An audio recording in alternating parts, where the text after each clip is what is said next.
Zurich Airport, November 2001. Crossair Flight 3597 is one of the few planes left to land. The commander was flying out of Zurich for the last 20 years, so he was really used to this airport. Crossair 3597. The lone controller in the tower tracks the approach. Approach runway 28 for you. I have ground contact. We're continuing on. Crossair 3597, continue speed reduction to final approach speed. But for some reason, the crew can't find the runway. Damn. He said he saw the runway 1.3 miles. And the flight ends in disaster. Crossair 3597, this is Zurich Tower. Do you copy? We have a possible emergency and approach. He collided with a hill, so obviously he was too low. A terrible mistake sent a passenger jet dangerously off course, killing 24 people. The clues will lead investigators to a trained professional with an astonishing past.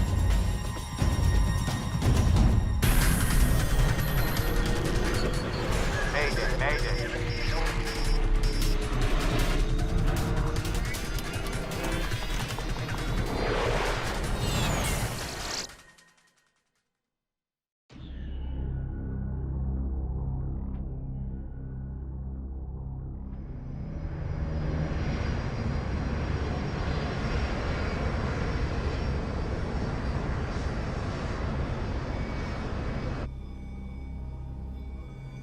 Crossair Flight 3597 is cruising at 27,000 feet above Germany. As the autopilot flies the plane, the crew begins reviewing procedures for their landing. According to the report, the apron and taxiways are wet. Braking action's not specified. So the friction report is missing? Indeed. That usually means they haven't been out to check lately. Indeed.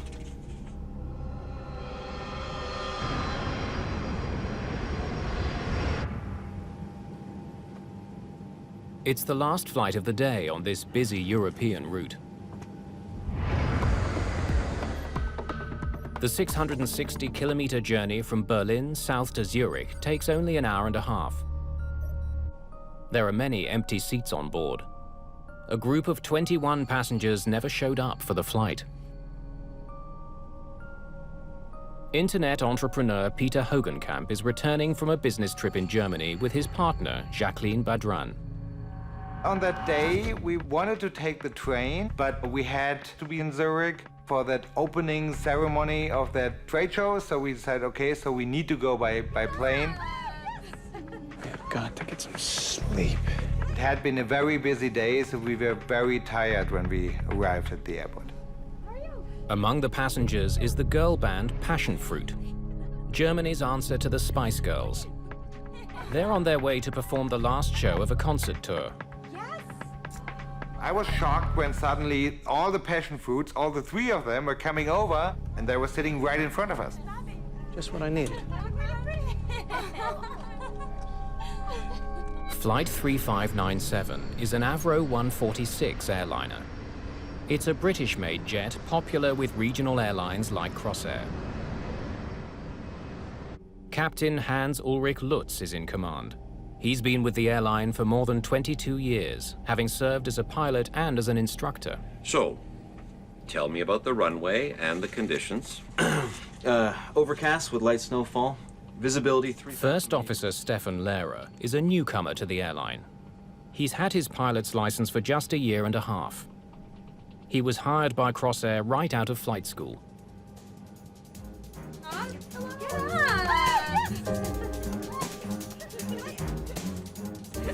The passion fruits were being quite noisy.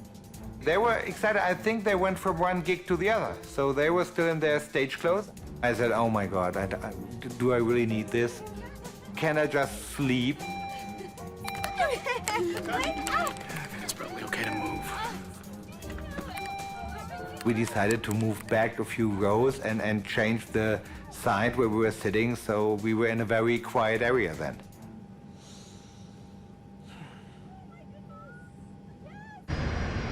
Crossair 3597, clear to flight level 160. The flight is slightly behind schedule. It's due to land in Zurich in less than half an hour. According to the latest information, we'll be using runway 14. What kind of approach? ILS approach. Okay. An Approach ILS, course or Instrument Landing System approach, means the pilots will be guided to the runway by radio signals beamed from the airport. And a decision altitude of 1,602 feet. Call me 100 above minimums. Okay, I'll call 100 above minimums. The plane's sophisticated computers will do most of the work getting them down. At Zurich Airport, the weather is getting worse. It's snowing, and visibility is dropping. Crossair 3191, turn left heading 150.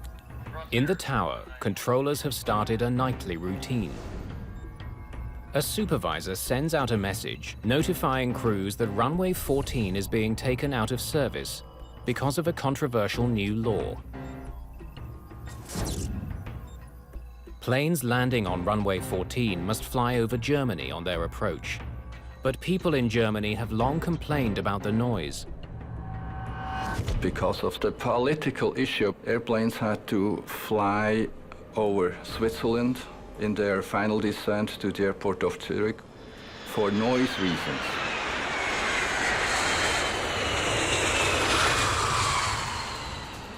There was no other operational or weather reasons whatsoever.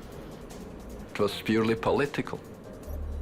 Switzerland has agreed to shut down runway 14 after 10 p.m. to keep landing planes out of German airspace and use runway 28 instead. The crew hasn't received this information yet. But First Officer Lehrer is familiar with the new rule. Should I ask if it's still runway 14? It's almost 10 o'clock. Yes, I'm pretty sure it's still 14. Zurich approach, Crossair 3597. Please confirm the approach in use is the ILS 14. Crossair 3597, you're identified. It will be a VOR DME. Approach runway 28 for you. Oh, hell. What next? Okay, fine. Unlike runway 14 with its sophisticated instrument landing system, runway 28 is not equipped for ILS landings. Instead, it has a less accurate navigational system. It's called VOR DME. A radio beacon sends information to an aircraft about its distance from the runway and whether it's left or right of it. It provides no guidance on the plane's altitude.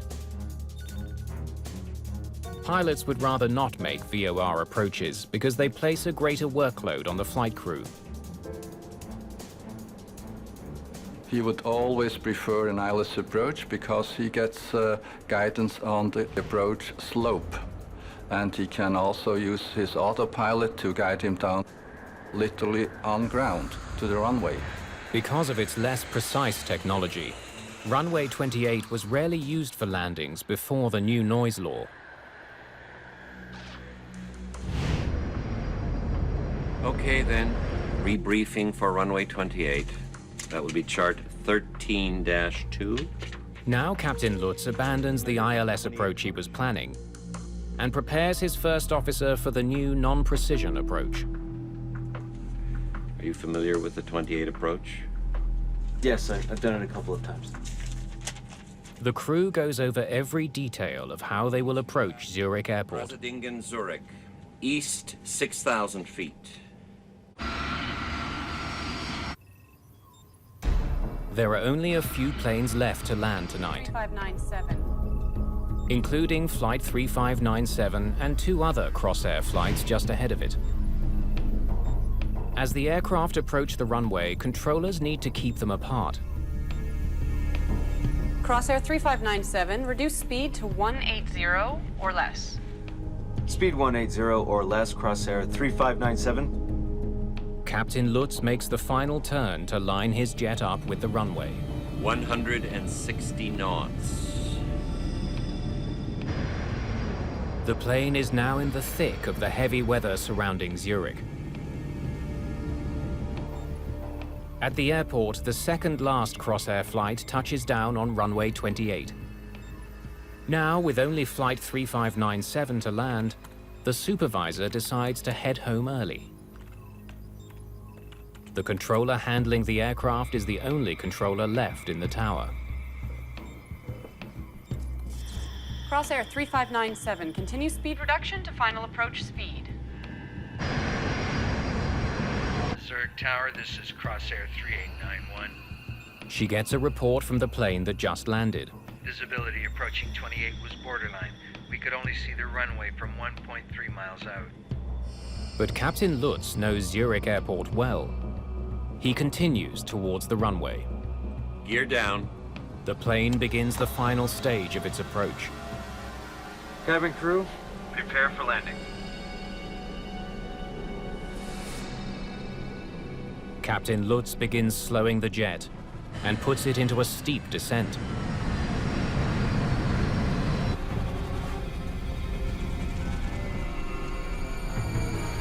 Six miles is checked. Yes.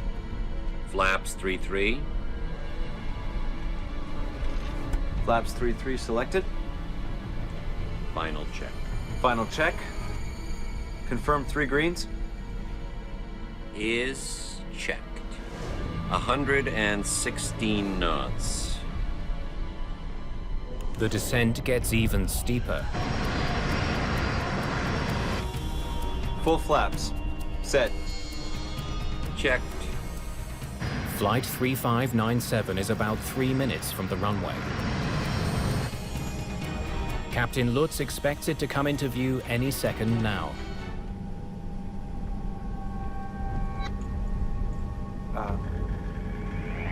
100 above. Do we have ground contact? Yes.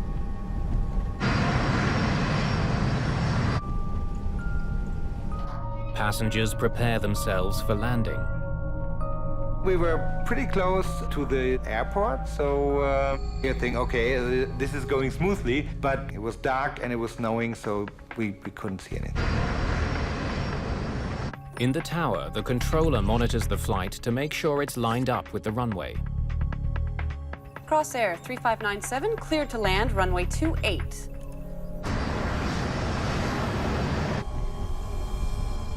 Two 4, the minimum. 2-4. The flight has hit decision height, 2,400 feet above sea level, 1,000 feet above the ground near Zurich. Decision height is the minimum height you can descend before you need to decide whether you can see the runway and continue the approach visually, or you have to make a decision to go around. I have ground contact. We're continuing on. 500. 500. Captain Lutz still can't see the runway lights, but knows that the flight ahead of him had the same problem. 400. He said he saw the runway 1.3 miles. They should almost be on top of the runway by now. But for some reason, they still can't see it. Make a go around. Crossair 3597. The crew decides to abort the landing Go around! Go around. and pushes the plane to its limits in an effort to get it to climb. Captain Lutz throttles up his plane's 4 jet engines as he aborts his landing at Zurich Airport. But it's too late. There's not enough time for the engines to get to full power and clear a tree-covered hill suddenly looming dead ahead. Residents of a nearby village witness Flight 3597's final moments. I was walking down with my dog. All of a sudden I saw that aircraft coming from behind the forest, the little hill. And I thought, oh, it's very low and it's not on the same route as aircrafts normally are coming to land at the airport of Zurich. The jet clips the treetops.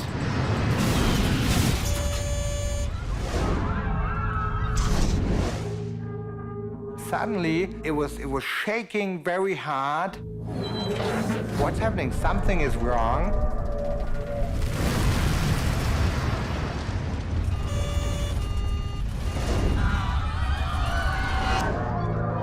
Moments later, the aircraft plunges into the hillside.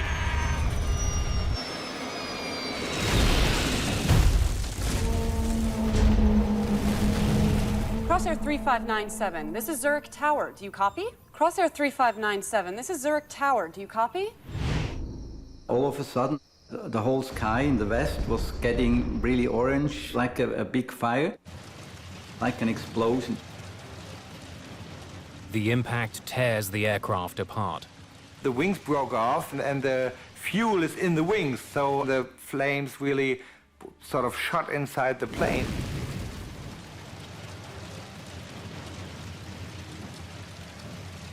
Crossair 3597, this is Zurich Tower. Do you copy? This is Zurich Tower. We have a possible emergency in approach sector east. I repeat, approach sector east.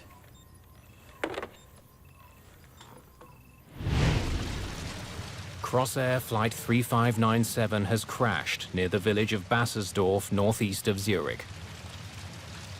Some people have survived the accident, including Peter Hogenkamp and Jacqueline Badran. I don't have any memory of how we really walked out, because the back was cut off and we were just able to walk out there. One member of Passion Fruit also survives, but her two bandmates seated just one row ahead of her have been killed. I thought, you know, when they give you these instructions in the beginning when you get on the plane, how come they never tell you how far you have to run away from a burning plane? Because they never tell you. Let's get away from here. So we thought, I don't know, 100 meters. Within minutes, emergency workers get to the crash site. Hey! Over here! Over here! 24 of the 33 people on board Flight 3597 are dead, including Captain Lutz and First Officer Stefan Lehrer.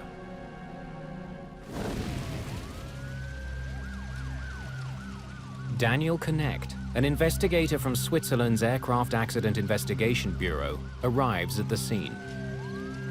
I got the call from our rescue service about 10:30 in the evening. Half an hour later, I was on the accident site. The rear part of the fuselage was quite intact. It was also the region where most of the survivors step out without injury. For Peter Hogenkamp and his partner, it appears that moving to the rear of the plane saved their lives. I think it was just good luck. I think it would have been a whole different story if we wouldn't have changed seats. So the passion fruits may have saved their lives. While rescuers care for the survivors, Knecht and his team survey the crash site. The location of the wreckage far from the airport is of interest to the investigators. 4 kilometers and 50 meters from the runway. The aircraft was not where he was intended to be. He collided with a hill east of runway 28, so obviously he was too low. And the first question was, why was this aircraft too low? The black box flight recorders are found in the wreckage. They're in good condition.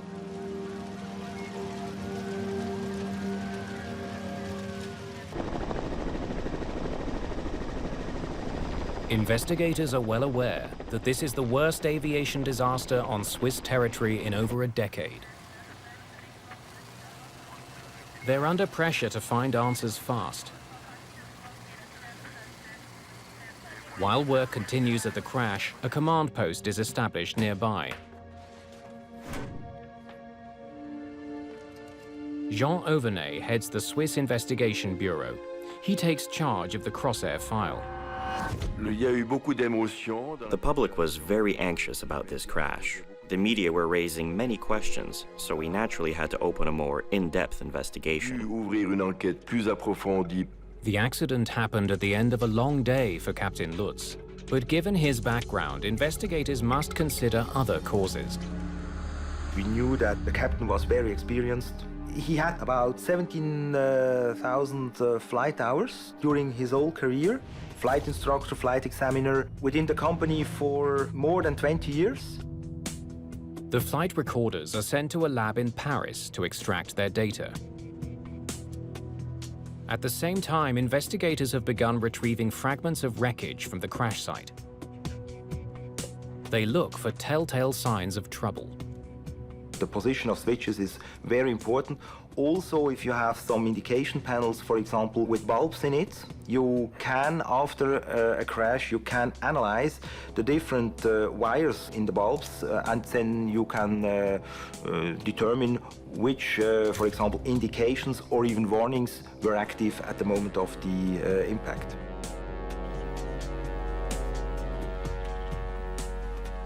An investigator comes across an intriguing piece of wreckage. Oil gauges provide information about the oil flowing to the plane's 4 turbofan engines. Curiously, one of them is installed upside down. This raised a lot of questions for us and for the media. Everyone wanted to know how you could fly a plane with an instrument installed upside down. It wasn't a very important instrument. You could still read it, even if it was installed upside down. But if this obvious problem was never fixed, what else could be wrong with the plane? Obviously, there were maintenance issues here. We looked at how the company was doing the maintenance of the planes.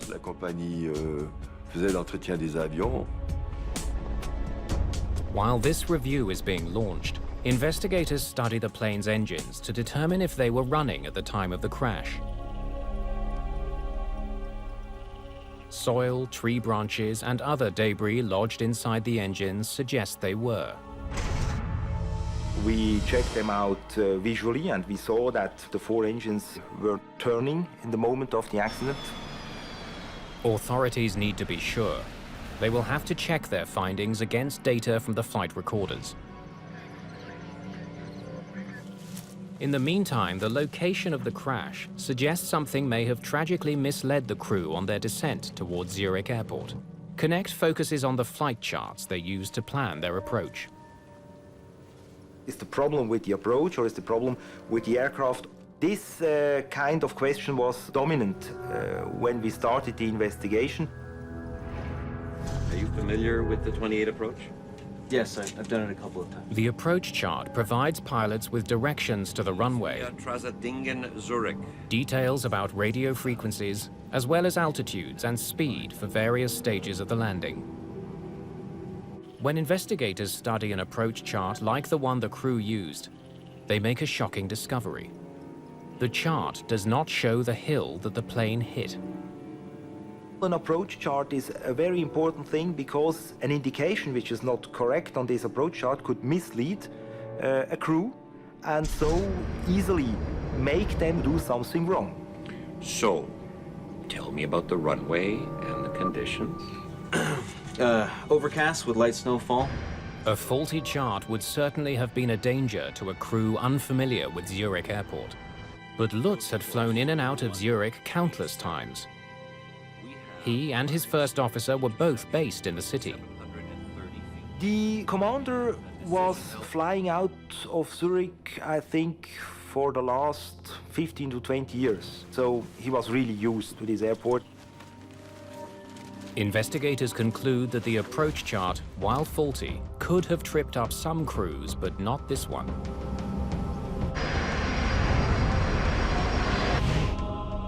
Some definitive news finally arrives.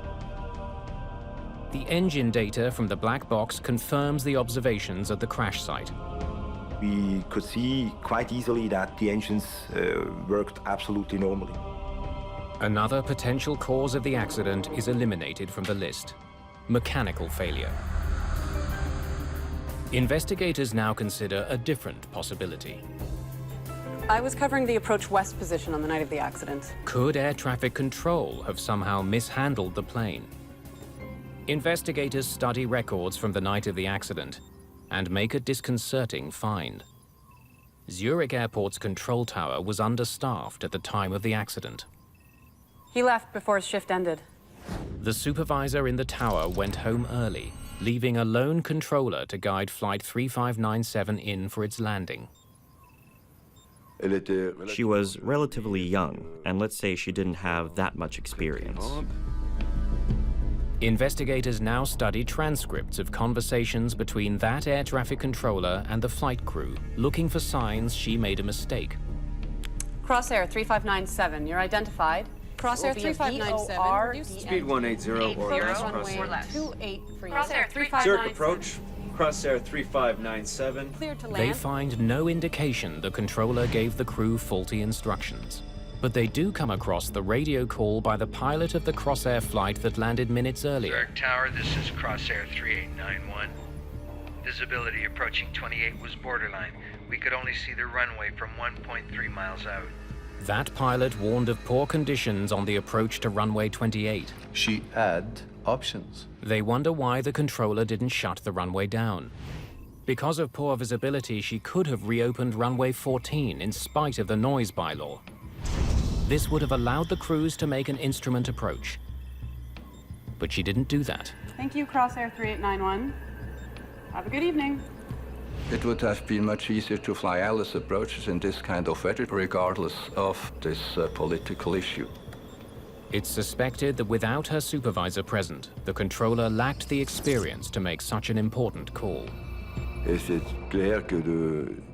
So it's clear that to make the decision not to allow an approach on runway 28 and instead make it on runway 14 demanded a certain kind of confidence, a certain kind of courage. However, Captain Lutz also heard the same warning. 28 was borderline. We could only see the runway from 1.3 miles out. Gear down. He kept going in spite of it. Investigators are now certain that the controller was in no way responsible. A pilot can always say no. He can always reject the clearance. If he thinks that landing is probably not possible, he is free to reject an approach clearance and ask for a different one. Jean Auvernet can't understand why Captain Lutz didn't do exactly that. He should have known that he didn't have to make a non-precision approach in bad weather. When we saw the mistake the pilot had made, we immediately asked ourselves, well, how's it possible? Because for an experienced pilot who was an instructor, this was a really basic mistake. Auvernet is beginning to wonder if something in Lutz's long career is hiding clues about his behavior on the night of the accident. One by one, investigators are ruling out the possible causes of the crash of Crossair Flight 3597. They hope the answer lies in the cockpit voice recorder, or CVR, of the doomed jet. After waiting many days for its data to be sent back from France, they now pore over it carefully, listening for any clues that might explain why the plane was flying so close to the ground, so far from the airport. ILNAV is engaged. Authorities get more than they expected. Not only is the CVR complete, but Captain Lutz offers a running commentary on everything he does. And on inbound track 275. Speed is checked, flaps 18. It's practically a roadmap to understanding what went on in the cockpit. Flaps 33. That's not usual that the pilot flying is talking so much about what he is doing or what he is seeing. And for the investigation, this helped a lot. 100 above. Do we have ground contact? Yes. Investigators learned that the crew of Flight 3597 was looking for the runway and believed it would soon come into view. From the CVR, we saw that the commander and also his co-pilot were not feeling some fear or feeling that something was not going as they planned. But what they didn't know was that the plane was actually 4 miles shy of its target. Damn. He said he saw the runway 1.3 miles. 300. Captain Lutz obviously thought his jet was closer to the runway than it was. Investigators consider the possibility he was misled by his distance measuring equipment, or DME. It's supposed to tell pilots how far they are from the airport. The DME indication would have given this distance, and then he would have detected immediately that he was below the approach pass. Perhaps the DME from Flight 3597 was faulty. It's been recovered from the wreckage, but it's impossible to tell what information it gave the pilots. However, there is another way to check whether the instrument was functioning or not. The DME distance is not recorded on the FDR, but on 2 occasions the pilots mentioned the distance. 6 miles is checked. Yes. But was Captain Lutz really 6 miles out from the runway when he made that report? Investigators compare the time Lutz checked his DME with radar data on the aircraft's location at that exact same time. They can see that when Lutz's instruments were telling him he was 6 miles out, that's precisely where he was. So we knew that the pilots had an indication for the distance available at that time. An instrument problem can now be crossed off the list as a factor in the crash, which only heightens the mystery. I have ground contact. We're continuing on. If the instrument was working, why did Lutz think he was closer to the runway than he actually was? The answer lies not in what investigators hear on the cockpit voice recorder, but what they don't hear. I don't see anything after 6 miles.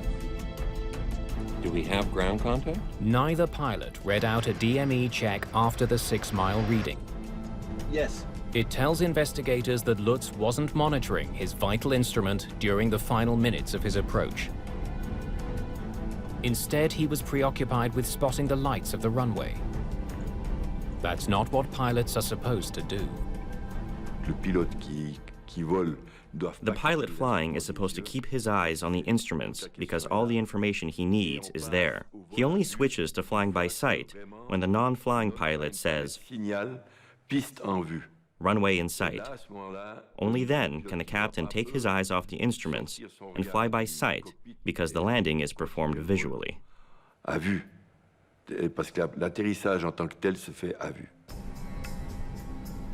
If Lutz had checked his instruments, he would have known how far from the runway he actually was.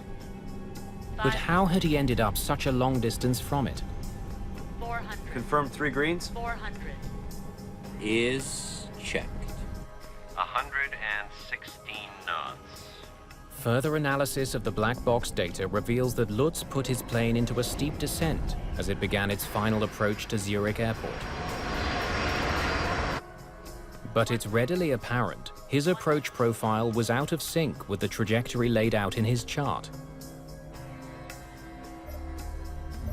The approach profile for runway 28 calls for pilots to make a gradual and steady descent, which would bring them to 2,400 feet after they've cleared the hills around Zurich. Then pilots have to level off until they spot the runway. When investigators compare the approach Lutz made with the approach profile he was supposed to follow, they find that his overly steep descent brought him to 2,400 feet well before he cleared the hills. Then he continued to descend until he hit the ground. It's beginning to look like Lutz had violated one of the cardinal rules of flying. Aircraft making non-precision approaches are supposed to level off at minimum descent altitude or safe height until they have the runway in view. This safe height is intended to keep the aircraft above any potential hazards. It's really a basic error. Every pilot is trained to respect such minimums. Not only with VOR DME approaches, but also with ILS approaches. But Captain Lutz kept his aircraft in a steep descent without even pausing at 2,400 feet.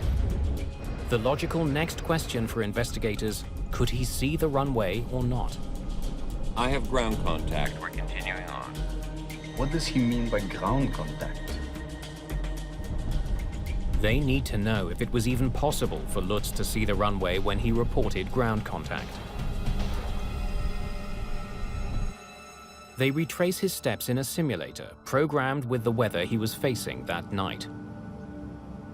6 miles from runway, altitude 3,300 feet. 4.8 miles, 2,400 feet. Still no runway in sight. No, he couldn't see the runway because there was a hill between him and the runway, and at that altitude, there's no way he could see it. The conclusion? Captain Lutz had clearly violated his minimum descent altitude. Whether there is flat terrain or hills, minimums are set accordingly, and in no way you can just bust the minimums, whether there's hills or not. This discovery raises questions not just about Lutz's actions, but his young first officers as well. 2-4, the minimum. 2-4. We're continuing on. A first officer should not let his captain breach minimum descent altitudes. The co-pilot could have said, no, stop, we can't see the runway, we're not descending. He considered his captain an old pilot with a lot of experience, not making any mistakes. Most probably he was trusting him too much. And also by being submissive, maybe he wouldn't speak up on time, just to keep harmony in the cockpit. There were no mechanical failures or instrument problems with the plane. Nor was the air traffic controller negligent in any way. But it is now clear that Captain Lutz made a series of catastrophic piloting errors that doomed Flight 3597 and claimed the lives of 24 people. Investigators dig deeper into Captain Hans-Ulrich Lutz's flying record to see if there's anything in his long background that could explain why he crashed Flight 3597. What they discover is truly alarming. Lutz applied to flight school when he was 17 years old. He was rejected 3 times because of his lack of education. He finally got his license at the age of 20, but continually failed exams to upgrade due to his inadequate comprehension of navigation systems. Captain Lutz may have had a long career, but it was not a stellar one. Years of flying and flying hours don't say anything about competence. For some reason, though, his record as a below-average pilot didn't prevent Crossair from hiring him in 1979. There was a red line through his career where several incidents happened before and he had missed several checks. Well, he had some limits. But what's hard to understand for me is that they were identified. And decision was made to keep him flying. Captain Lutz's limited abilities continued in his new job. While commanding a sightseeing tour of the Swiss Alps, he made a navigation error and ended up in Italy. He only realized his mistake when his passengers spotted road signs in Italian. In another incident, he wrecked a $1.5 million aircraft after inadvertently retracting the landing gear while the plane was still on the tarmac. Lutz's failures forced Crossair to fire him as an instructor, but they allowed him to continue flying passenger planes.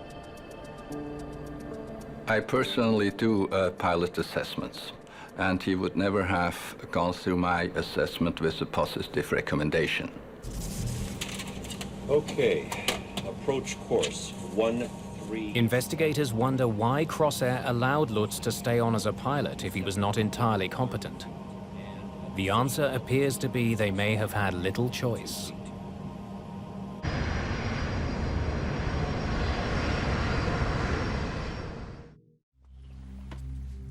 Investigators' first glimpse into the problems at Crossair came after they found the upside-down gauge at the crash site. We had to check if the employees had received the proper training, if they had the qualifications required for this kind of work. No glaring maintenance issues were found, but a closer look at Crossair's hiring practices explains why Captain Lutz was allowed to keep flying. The airline may have grown too fast throughout the 80s and 90s. The company expanded very rapidly, and with that success, it's clear that you have to quickly increase the staff. Office workers, mechanics, that's one thing, but pilots, you have to go out and find them. In those days, they were desperate for pilots, and somehow no decision was made to lay him off because of his questionable performance during his career. Captain Lutz's failings caught up with him on November the 24th, 2001. Make it go around. Go around! 24 people paid with their lives.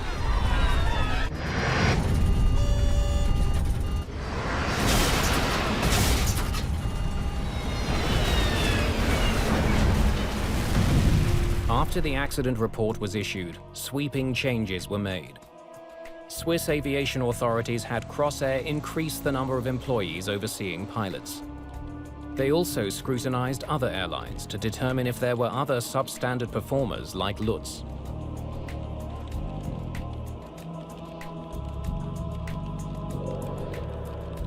One thing is for sure that the selection process has improved considerably. And of course, awareness of people's performance during their career was increased considerably. Crossair went out of existence in 2002. It was folded into the Swiss national carrier.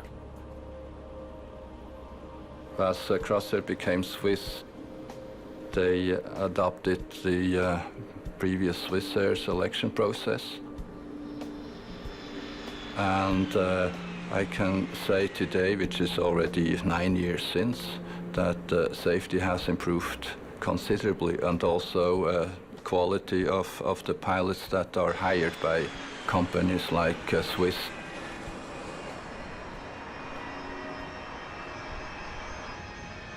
Since the crash of Flight 3597, Zurich's runway 28 has been upgraded with both an instrument landing system and an automatic warning that alerts controllers when a plane's approach is too low.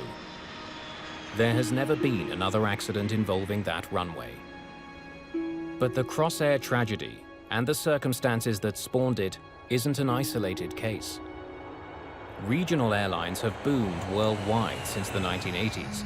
Particularly in the United States, where they account for half of all flights and carry 100 million passengers a year. In the rush to fulfill consumer demand for cheap air travel, these airlines often hire less experienced pilots and pay them far lower salaries than their counterparts at major carriers. Some even neglect to test their pilots for basic skills. There is no such thing as a compulsory pilot assessment before they get hired. Does not exist. Colgan Air, in February of 2009, one of its planes crashed in Buffalo, New York, killing 50 people. The accident was blamed on the actions of an inexperienced crew. An eerie reminder of the Crossair disaster, it underlined the urgency of improving oversight of smaller carriers. If you're making a product for a large company and you make a mistake, you may lose part of the market. You may lose some clients. But an airline company can lose a plane, its crew, and passengers. The stakes are very different.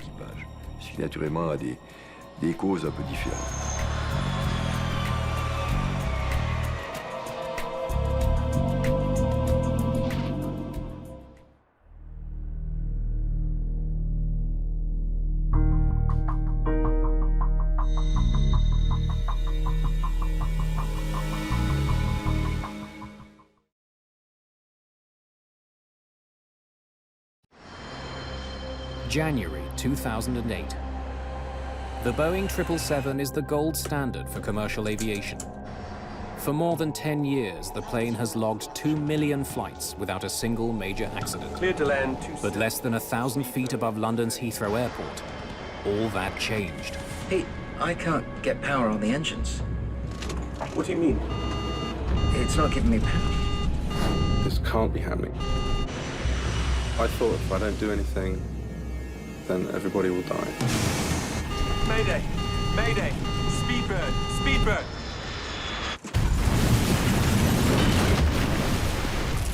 Whatever brought down one of the world's most technologically advanced airplanes can't be found at the crash site.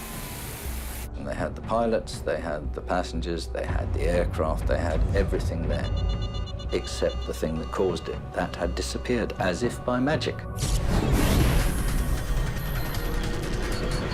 Mayday! Mayday!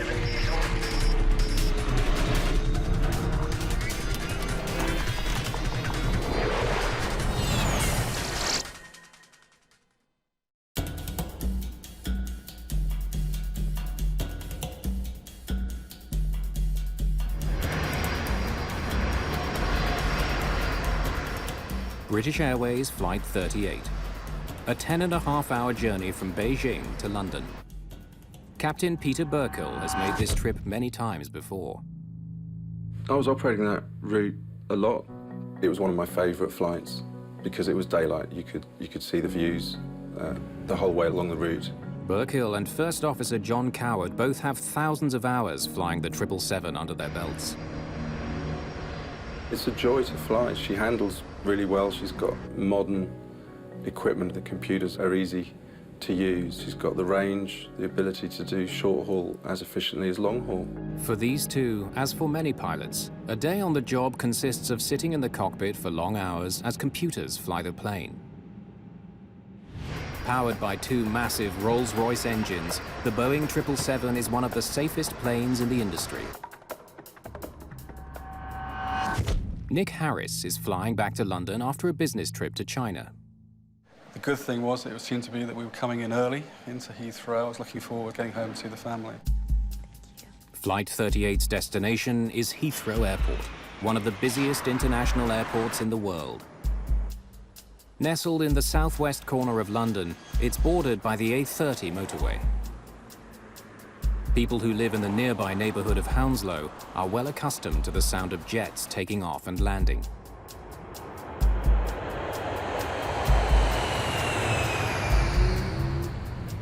The area's tightly packed houses come into distant view for British Airways Flight 38.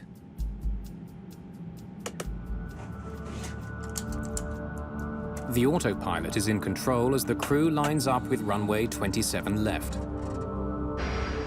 As it nears the ground, the plane is buffeted by some high winds. Just a little turbulence. It's the first wrinkle in an otherwise smooth journey.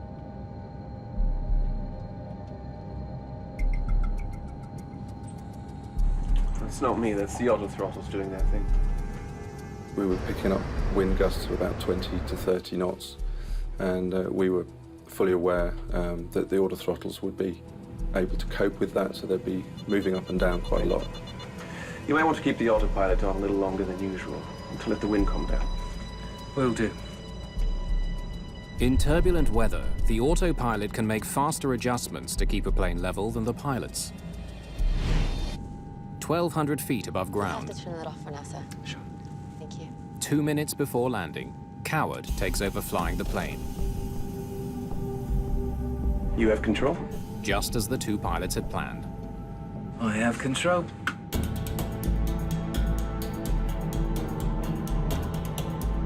I had a few seconds to spare before clearance to landing, and I was just tidying up my map charts.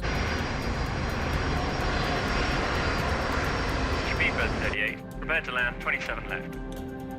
Cleared to land 27 left, Speedbird 38. I remember looking out to see if our gate was available. 500 feet. 500 feet. Stable? Well, sort of. Suddenly, there's a problem. Pete, I can't get power on the engines. It's not giving me power. What's going on? What do you mean? I was looking at the engine instruments and they didn't make sense to me because we were asking for full power, but the engine instruments were not giving us any power at all. What's going on? What? Flight 38 is crippled in the worst way imaginable. Well, it looks like we have double engine failure. With neither engine providing enough power, the jet won't make it to the airport. With 152 people on board, Flight 38 is falling toward London with only seconds until it hits the ground.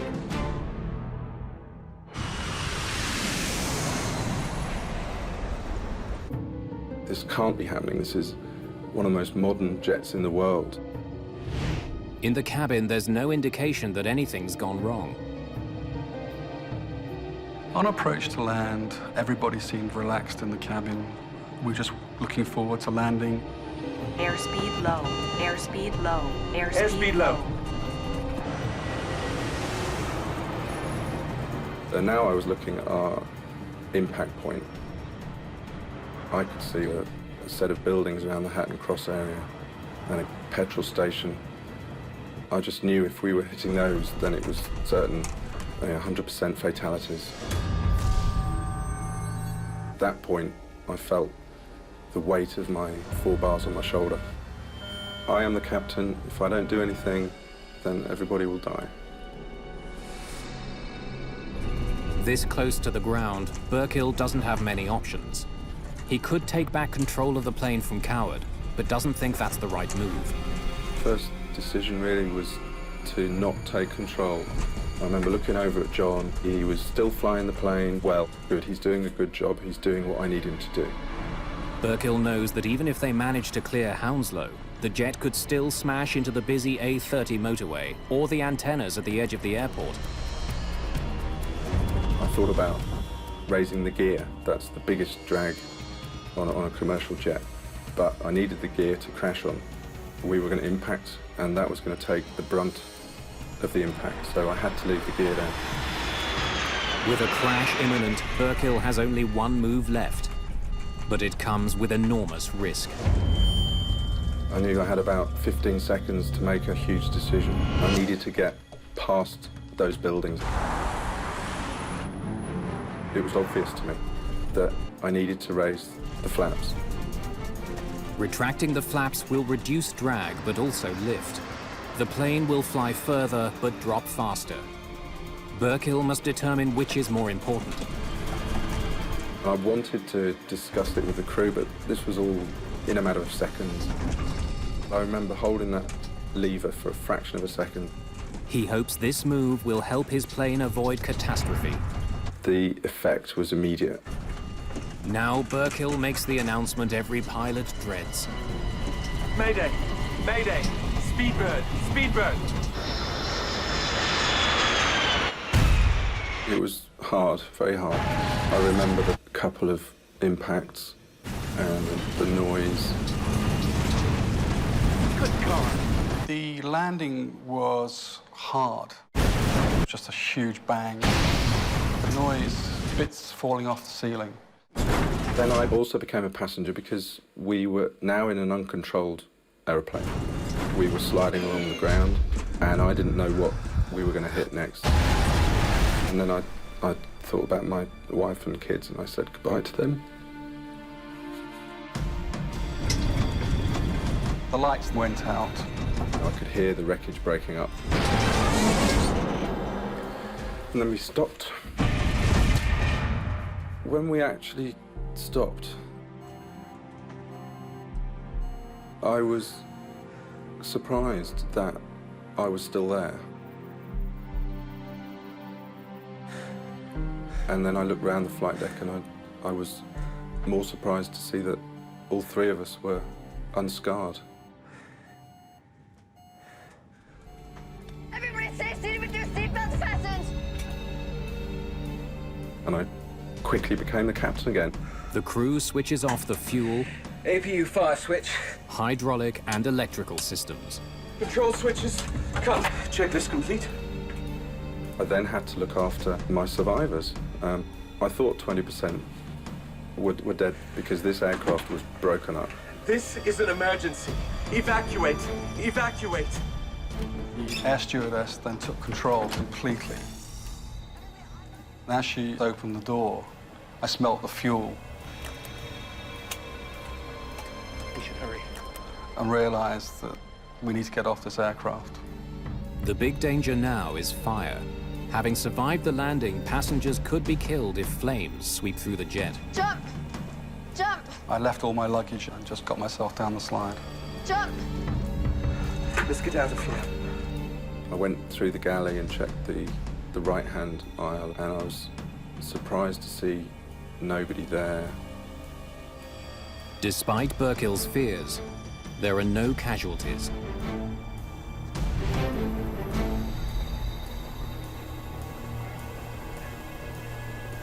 Outside in the cool January air, the scale of the disaster is clear. The right wheel had actually been ripped off during the impact. The engines were just sad. They were all ripped apart. The cowlings were ripped off, and the engines were half buried. It wasn't an aircraft anymore. I now start to realize that we've been involved in a major accident. I saw the damage to the undercarriage and to the wing. The plane narrowly missed the A-30 and the antennas at the foot of the runway. It could have been total devastation. If the impact had been on anything other than soft mud and grass, the likelihood of a fire was immense. Given the amount of damage, it's incredible that only 47 people were injured. I felt quite lucky that I was still alive. It was quite a surreal feeling. From China, British Prime Minister Gordon Brown praises Burkill and the crew. I think it's right to pay tribute to the calmness and professionalism of the British Airways staff, the captain, Peter Burkill, for what he achieved in engineering a landing that protected lives. Investigators have some early hunches about what caused the engines to fail. They also have plenty of clues, but a key piece of evidence is already missing. Heathrow's emergency planning swung into action. The crash of British Airways Flight 38 dominates the news. It's the most serious accident at Heathrow in 30 years. Heathrow Airport is a very busy airport. It is the main airport in the UK, so anything that happens in Heathrow Airport immediately hits the media. More significantly, the 777 is one of the world's most modern and reliable jets. The accident unsettles the airline industry. The 777 is as safe as an airplane can be. It had such a superb safety record. What on earth happened? You don't like not knowing whether it might happen to the rest of your fleet. Investigators quickly arrive on the scene. Phil Slight is the lead engineer for Britain's AAIB, the Air Accidents Investigation Branch. When you first approach an accident site like this, the first thought you've got is, where do I start? The plane landed about 1,000 feet short of the runway. The landing gears pushed up through the wings. The nose landing gear collapsed. Just hours after the crash, investigators interview the crew. Captain Peter Burkill has a first-hand account of what happened. I think I wanted to talk about it because I knew of the innocence of the whole crew. This isn't our fault. We didn't do anything wrong. But the engines weren't giving us any more power. Well, it looks like we have double engine failure. We tried to give them more power manually, but there was nothing. Burkill explains that something had caused both of the jet's Rolls-Royce engines to roll back at the same time, robbing the aircraft of power. Acceleration on both. When you hear something of a double engine failure, you start looking at what's common. What could cause both engines to fail at the same time? So our first thoughts were that it may have run out of fuel. A fuel shortage is rare, but it has happened before. In 1983, a Boeing 767 ran out of fuel flying over central Canada. A mistake in converting between metric and imperial measurements left the plane with much less fuel than the crew thought. At 26,000 feet, they lost power to both engines. The captain was able to glide the plane to a safe landing at an abandoned airbase. In the case of Flight 38, this theory is immediately questioned. Jet fuel has a certain odor. Anyone who has worked with an aircraft will know the distinctive smell of Jet A1 fuel. There was certainly a lot of fuel leaking from the aircraft, from the ruptures to the bottom of the engines when we arrived on site. A check of the plane's dipsticks confirms 2 of the tanks did in fact have fuel. So we knew that there was plenty of fuel on board this aircraft to complete the flight. There remains several other possible explanations for such a loss of power, and investigators must tackle them all. There is great confidence that the mystery can be solved, as any and every piece of evidence investigators could ever want is readily available. They have access to the pilot, the crew, and most importantly, the entire plane. We were quite fortunate to have the amount of data that we had on this aircraft. Because the aircraft remained intact, we were able to interrogate lots of computers and also get lots of data from the recorders. Additionally, we had data external to the aircraft, such as radar data and also the radio transmissions as well. Mark Ford retrieves the plane's flight data recorders, which promise to give investigators important clues. He has another resource, the QAR, or Quick Access Recorder. While the black boxes are in the rear of the plane, the QAR is a data recorder in the front, used mainly for diagnostics. It does have an advantage over the flight recorder, though, in that it has a greater memory capacity and can record additional parameters over and above those available on the flight recorder. You can recover the data from a quick access recorder within a matter of minutes in some cases. Speed, altitude, control settings, cockpit conversations. In all, the various recorders have preserved 1,400 different pieces of data, which should help the investigators close the case. But when they study the QAR, what they find is chilling. The quick access recorder data stopped about 45 seconds prior to the accident itself. Initial thoughts were that there was an electrical problem, possibly that had affected not only the QAR, but possibly the engines as well. The 777 is one of the latest advances to computer-assisted airplanes. Pilots don't directly control the plane. Instead, their inputs are sent to a computer. Those signals are then relayed to the engines, flaps, and other systems on the aircraft.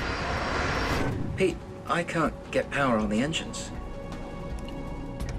A massive failure of the plane's information systems could explain why the engines stopped working. Perhaps the computers that control them froze. Farnborough is home to the AAIB. The flight data recorder has been sent here for analysis. An electrical problem would be recorded on this device.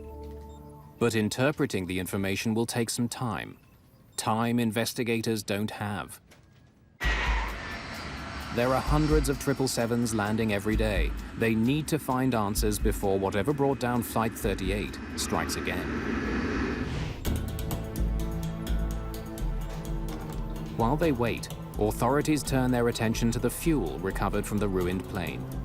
A bad batch of fuel could have deprived the aircraft of power just when it needed it most. Well, fuel can be contaminated in many different ways. It can be particle contamination, it can be biological contamination, and they can get into filters to restrict the flow. We took several samples from various points within the fuel system. So not only from the fuel tank itself, but also from remnants within fuel lines and also within various fuel components. We managed to trace the fuel back through the documentation to a shipment of Jet A1, which came from South Korea. And that was shipped across in a tanker to China and was then transported by pipeline to Beijing Airport. We compared it with over 1,200 other batches of fuel in the UK, and it came out to be very good.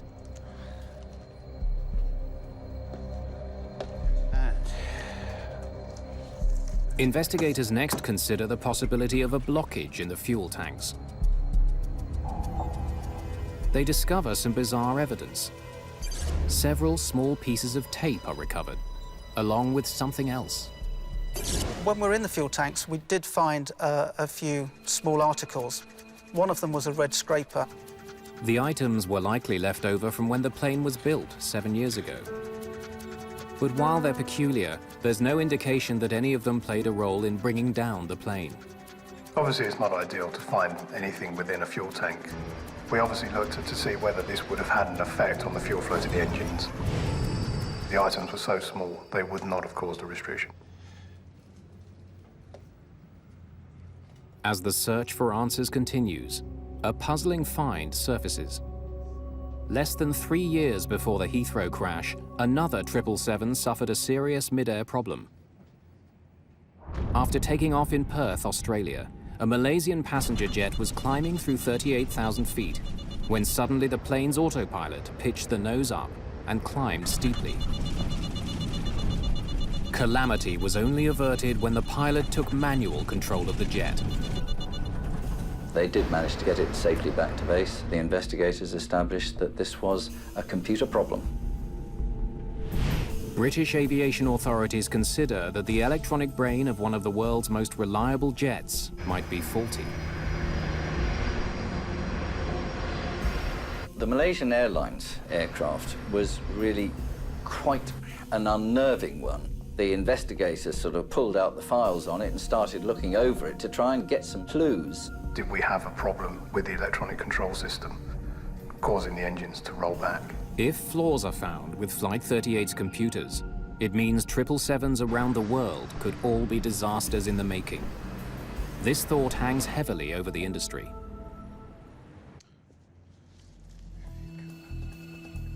When the readout of the plane's flight data recorder is conducted in Farnborough, investigators learn that the crash could have been much worse. There was very little they could actually have done. It looks like we have double engine failure. There was only 30 seconds between when they were fully aware of what was going on. Airspeed low. And the accident was inevitable. Records show that soon after the engines failed, the plane started falling faster than 1,800 feet a minute, a very steep descent. But lack of power was only one factor working against the crew. They had extended their flaps on descent. It helps control the plane at lower speeds by increasing lift, but the extended flaps create drag, which slows the plane down. It takes more power to keep the plane flying with a wider wing. Airspeed low. I needed to raise the flaps. I knew that by raising it 1 notch to flap 25 would be the right thing to do. To reduce the drag, that's what I had to do.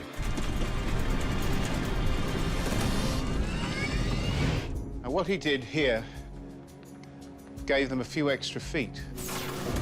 Had the flaps been left at flaps 30, the aircraft would have struck the ground just before a set of ILS antennas.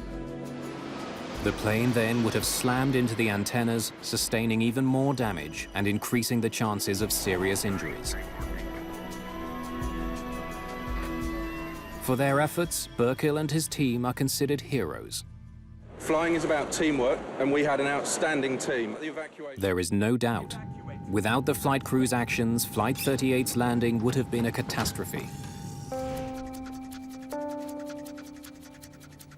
Now, the recordings As they continue examining data from the flight data recorders, continue right until the moment of impact. investigators are no closer to solving the case. Analysis of the flight recorder didn't identify any particular fault with the aircraft electrical system that would have resulted in both engines rolling back. They are at least able to determine why no data was found on the quick access recorder for the last 45 seconds of the flight. It's not an electrical fault as they first feared. The 45-second delay in the QAR recording was a result of the fact that the QAR doesn't record in real time. It buffers the data and then will record approximately 45 seconds later. With all the information from the plane's various data recorders now collected, investigators have a precise picture of what happened. The jet was on the proper course as it made its approach to land when things went horribly wrong. At 720 feet, the right engine rolled back. 7 seconds later, the left engine rolled back. The autothrottle attempted to command greater thrust. It's not me, that's the autothrottle. But the engines didn't respond. I can't get power on the engines.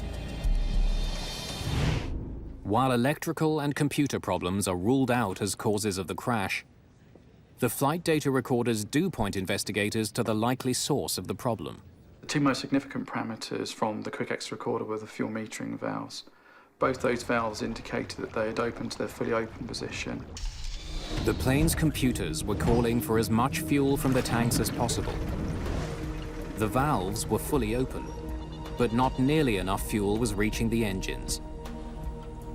A plane with plenty of fuel and a working computer system still crash-landed, and investigators can't determine why. They focus on the weather on the day of the accident. It was a very cold air mass over Siberia, so we were aware of the cold conditions, but the flight was expected to be smooth and also quick. The plane's path took them high over Russia. The outside temperature went as low as -74 degrees centigrade. It's a potentially dangerous temperature if not monitored closely. In cold air masses, you have to be very aware of the fuel temperatures. When fuel starts to freeze, it produces wax. As the fuel temperature drops, the wax becomes greater within the fuel itself until it comes to a point where it can no longer flow. We have a fuel temperature gauge on the flight deck, which is monitored at all times, and I personally look at that every time I do a fuel check, which minimum is once an hour. Basically, you don't want to get it below -34 degrees centigrade. While they were cold, the temperatures never dipped into the danger zone where the fuel could wax and clog the system. And the fuel temperature increased significantly as the jet approached London. We were coming through 20,000 feet, and I remember seeing -20 degrees centigrade, so it had already started to warm up. Another potential cause of the crash is ruled out. Investigators are now running out of possible explanations. And the expectation from the media and also from aviation experts was that we would have the answer within days. But there was no comment today about the ongoing investigation. It very quickly became apparent that that would not be the case. They had the pilots, they had the passengers, they had the aircraft, they had everything there, except the thing that caused it. That had disappeared, as if by magic. Despite mountains of data and physical evidence at their disposal, investigators are still unable to say what caused the crash of a British Airways 777 at Heathrow Airport.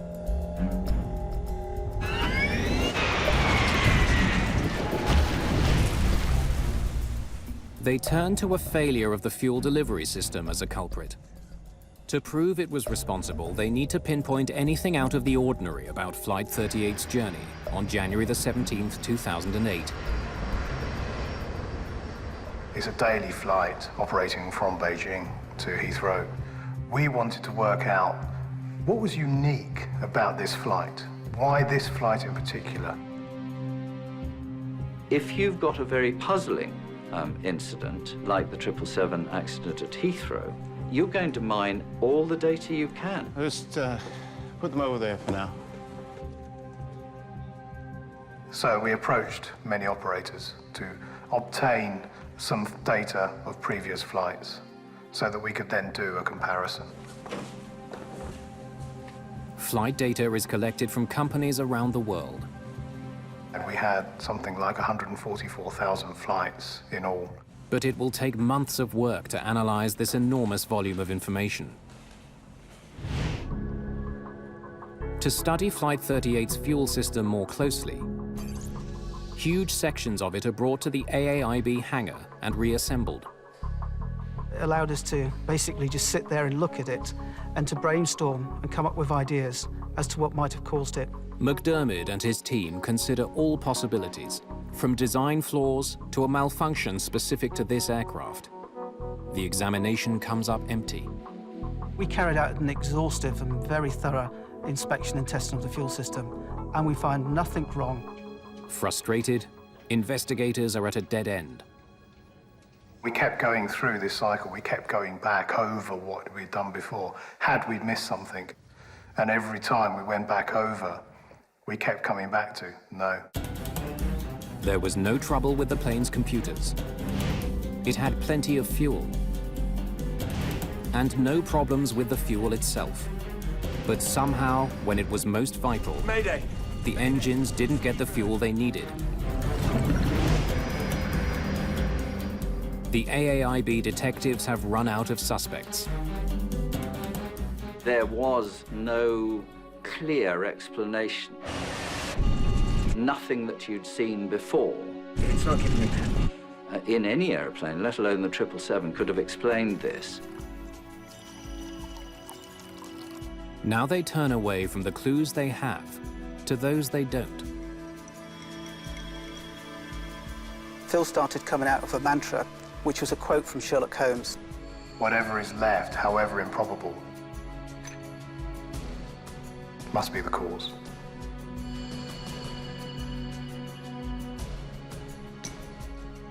Has to be. In this case, we always kept coming back to what's there, what could have been there that's not there now. And we come back to ice. Suspicion that the cause of the accident was ice grew stronger and stronger. But investigators are faced with a nearly impossible task. How can they prove that ice had brought down the plane when the evidence they need would have melted by the time they arrived? 3 months after the crash, Brian McDermott flies to Seattle to work with engineers at Boeing, the company that built the 777. If ice brought down Flight 38, they need to prove how and why. We took the pipes from the right side of the fuel system, and those pipes and those couplings were used on the test rig at Boeing. Ice in the fuel lines has long been a concern for jets of all kinds. But decades ago, engineers found an ingenious way to deal with the ice forming in the fuel of passenger jets. The heart of the system is the fuel oil heat exchanger, or FOHE. Cold fuel runs through thin tubes, which are surrounded by the hot oil used to lubricate the engines. The purpose of a fuel heater is to heat the fuel up to prevent icing of the delicate fuel control system. The FOHE is designed to prevent exactly the problem investigators suspect crippled Flight 38. But it's also a potential bottleneck in the system. During the fuel testing, we were looking to establish where we could get a restriction that would restrict the fuel flow to 6,000 pounds per hour. And the only place that we could get such a restriction occurring was on the face of the fuel oil heat exchanger. Investigators have to prove 3 things. First, that substantial amounts of ice can accumulate inside the fuel pipes. Second, that the ice can suddenly be released. And finally, prove that it can block a device specifically designed to melt it. We use different methods of controlling the environment around the pipes that range from dry ice to cold fuel and to hot air to simulate the environment around the pipes that the aircraft experienced during the flight. After each fuel cooling test, investigators look inside the pipes for ice. But they can never get much ice to form, let alone block the fuel lines. And the fuel temperature was minus 30 degrees centigrade. Very little ice would stick to the inside of the fuel pipes. Investigators know the temperature on the accident flight didn't get much colder. So how had the ice formed? We still hadn't answered the question of where does the ice come from in the first place? And indeed, was it ice? Or was there something else that we've missed? Surprisingly, when the fuel temperatures are warmer, the breakthrough arrives. If you have water in the fuel, then that water will freeze and form ice crystals. And then when the temperature gets to about minus 20 degrees centigrade, then those ice crystals will start to stick together and will also stick to the inside of the pipes. Below minus 20, any ice crystals in the fuel are too cold to attach to the pipes. But in the sticky range, between minus 20 and minus 8 centigrade, slushy ice forms and sticks to the sides of the fuel pipes. So when we demonstrated that ice could actually build up and grow onto the walls of the fuel pipes, there was a certain amount of surprise as to how much could actually grow. Now we're getting somewhere. Well, the question for us at this stage was, how could that ice come off the pipes? Investigators think they have the smoking gun. But they still can't prove how a small bit of ice could bring down a $200 million plane. They continue analyzing thousands of comparative flights to see what made Flight 38 unique. But after 7 months, they still can't crack the case. From 35,000 Rolls-Royce powered flights, it was less than 1% that had the same features as the accident flight.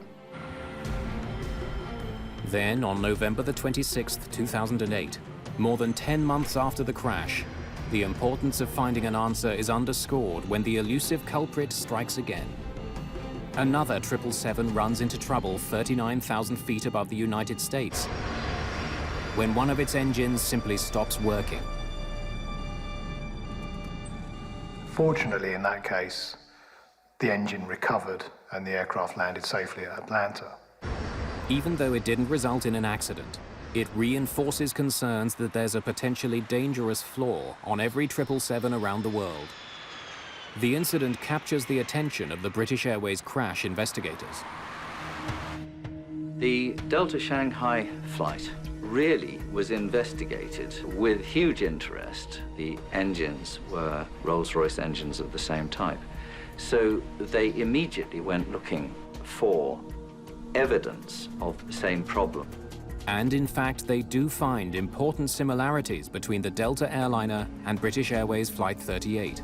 The aircraft had operated a long sector from Shanghai, China, to Atlanta. The fuel temperatures were within the sticky range that we had defined during the research. We were able to see that the reaction of the engine was very similar to that of the 777 at Heathrow. Later examination of the Delta flight shows no evidence of any electronic, mechanical, or fuel system problems, strongly suggesting that the culprit was indeed ice. When we heard about the Delta flight, we were more convinced than ever that we were on the right track. McDermott and the investigators at Boeing in Seattle continue their testing. It's been a year since the accident, and the problem hasn't been found or fixed. They've run hundreds of simulations and spent millions of dollars. They still can't get the ice in the fuel lines to clog the fuel oil heat exchanger and cause the kind of blockage that brought down Flight 38.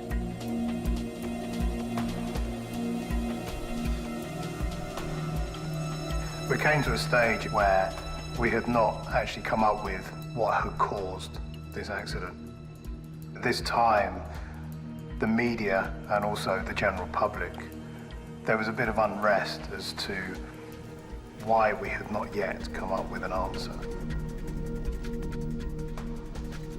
Industry pressure to resolve this case is intensifying. Investigators still need to know what made Flight 38 different from thousands of others that had flown under similar conditions. To find out, they retrace every moment of Flight 38's journey. The voyage from Beijing involved a gradual climb, a steady cruise, and a gradual descent. The fuel temperatures fell and rose accordingly, causing ice to accumulate in the fuel lines. That ice posed no danger unless it was released. Now investigators study the fuel flow and find that it was kept steady for most of the flight. The autopilot maintained constant speed and low power for hours, never demanding an abrupt increase in engine power until just before they reached the runway. The approach into Heathrow was quite a turbulent approach, and the engines were demanding various levels of thrust power. It's not me, that's the auto throttles doing their thing. And there were 4 changes in fuel flow, one of which was a very high fuel flow of around about 12,000 to 13,000 pounds per hour demanded. A closer review of the American Delta flight reveals that its engine rolled back under the same circumstances, a sudden demand for power after a long period of consistent speed.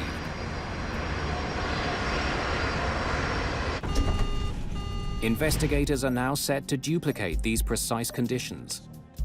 They hope that by reproducing the moments just before landing, which was the only part of the flight where the crew suddenly required more power, they may finally get the answer they're looking for. The problem that we were looking at is very, very difficult to replicate. And during what was one of the last tests, we actually managed to get all the elements together. After simulating running engines at constant speed, investigators increased the power. We allowed the ice to accumulate for 3 hours. and then the flow rate was increased. What happens next breaks the case wide open. In Boeing's Seattle lab, investigators' sudden demand for more engine power causes the fuel pressure downstream of the fuel oil heat exchanger to drop dramatically. And when investigators examine this vital component, we then saw that ice had formed across the face of it. soft ice that had formed deep inside the fuel lines broke free when the pressure was abruptly increased. It restricted the flow of fuel to the engines.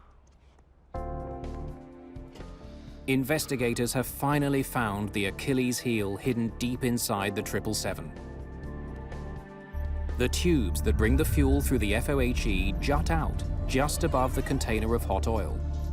It's just a few millimeters, but was enough to prevent the ice from coming in contact with the hot surface below and melting. Now, the ice doesn't totally restrict the fuel flowing through it. It has some porosity, so the fuel will continue to flow through. But the flow rate is much lower than it should be. In all of the tests, only one gave investigators the result they were looking for, the one that exactly matched the journey of Flight 38. While the plane flew over Russia, water in the fuel turned to ice. At -20, it began to build up along the inside of the pipes. The steady speed of the aircraft ensured this accumulation was never interrupted. Then, as the plane approached Heathrow, turbulence resulted in the first demand for power since much earlier in the flight, and things cascaded into a serious problem. You might want to keep the autopilot on a little longer than usual. The gushing fuel washed the ice through the fuel system until it built up against the face of the FOHE, with disastrous results. Pete, I can't get power on the engines. It's not giving me power. Facing a threat no one knew existed, Mayday! Speedbird! the pilots didn't have a chance to solve the problem.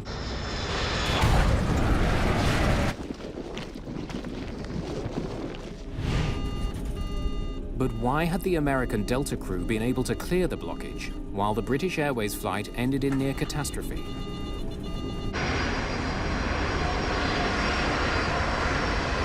It's discovered that after just a few seconds of reducing engine power to idle, the blockage in the FOHE clears. But this maneuver was not available to the British Airways pilots because they were so close to the ground. Soon after the Seattle tests, Rolls-Royce redesigned the fuel oil heat exchanger. So what Rolls-Royce did was to actually remove those protruding tubes, so you now have a flush face. And they found that if they flattened this surface, even if ice crystals did form in the fuel, they'd go straight down the holes in the block. Very, very easy fix. Other aircraft manufacturers are ordered to ensure that their systems aren't vulnerable to the same problem. Peter Burkill, John Coward, and the rest of the crew of Flight 38 received the British Airways Safety Medal for their performance during the accident. It's the company's highest honor. Crew have been presented with an unprecedented failure, and they did the best they could in the time that they had available. The crew did as good a job as they could, and since they really only had about 30 seconds to think about what they were going to do about this, they couldn't have done any better than they did.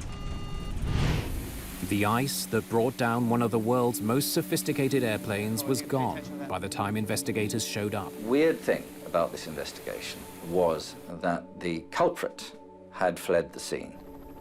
The inquiry into what happened consumed thousands of hours of manpower and cost millions of dollars. These people really pulled out the stops to find out. And the reason? We have to know. With unrelenting diligence and a little inspiration from Sherlock Holmes, the mystery was finally solved. Whatever is left, however improbable, must be the cause.